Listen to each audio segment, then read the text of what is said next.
Je suis au chevet de ma belle-mère, atteinte d'un cancer du pancréas en phase terminale. Nous habitons à plus de 200 km de chez elle.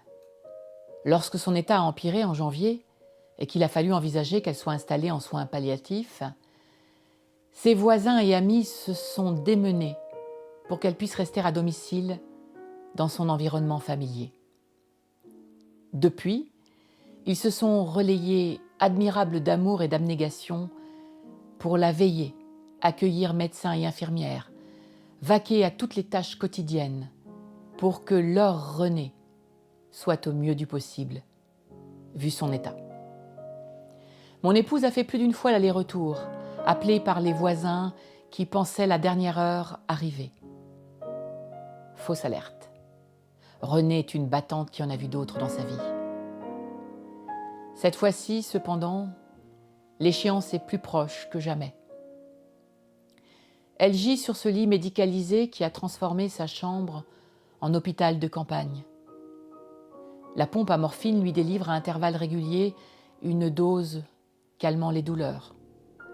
Malgré cela, je vois à son visage qui se crispe de temps en temps qu'elle souffre terriblement de la généralisation de sa maladie. Mon épouse et ma filleule, l'aînée des petits-enfants de Renée, la seule famille proche qui lui reste, sont allées se coucher. Elles ont veillé maman, grand-maman la nuit précédente. Nos enfants sont restés à la maison avec mes parents. Ils sont trop petits pour ce face-à-face avec la souffrance et la mort. Lorsque nous sommes arrivés dimanche matin, la première pensée de Renée a été de me demander « Et la librairie, ça va ?» Depuis, elle n'a pratiquement plus la force de parler. Seul un râle de douleur franchit encore, de temps à autre, ses lèvres. Sa respiration se fait plus hésitante, s'arrête parfois pour reprendre, haletante et sifflante. Je prends doucement sa main gauche entre les miennes, la droite est perfusée. « Renée, jolie maman comme j'aime à vous appeler, il faut que je vous dise merci. 1000 merci. Merci de m'avoir accordé la vie de votre fille. Merci de m'avoir poussé à embrasser la carrière de facteur d'orgue, alors que j'étais sur le point de devenir enseignant. Merci de m'avoir respecté, apparemment plus qu'aucun autre homme de votre famille. Bon, ça, c'est votre fille qui me l'a soufflé. Merci d'avoir été là avec nous, pour nous, à chaque coup dur. Merci d'avoir été une grand-maman gâteau et gâtante pour nos enfants. Ils vous adorent. Merci de vous être battue comme une lionne pour obtenir la garde de votre petite fille quand sa mère est morte.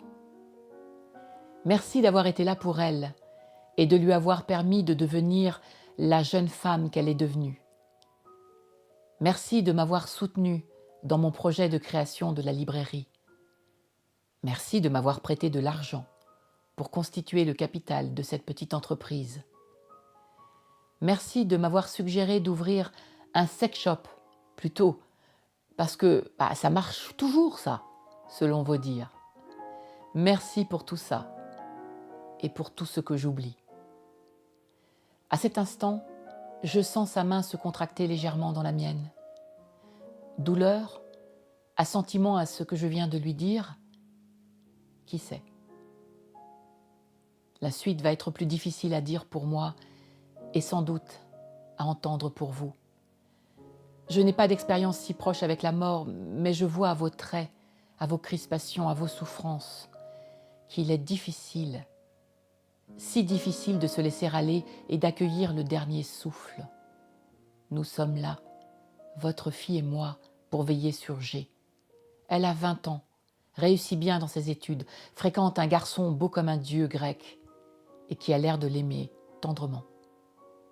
Elle est sur une bonne voie et nous tenterons de l'aider, tant que nous le pourrons. Vous avez fait votre part, plus que votre part pour elle, pour nous.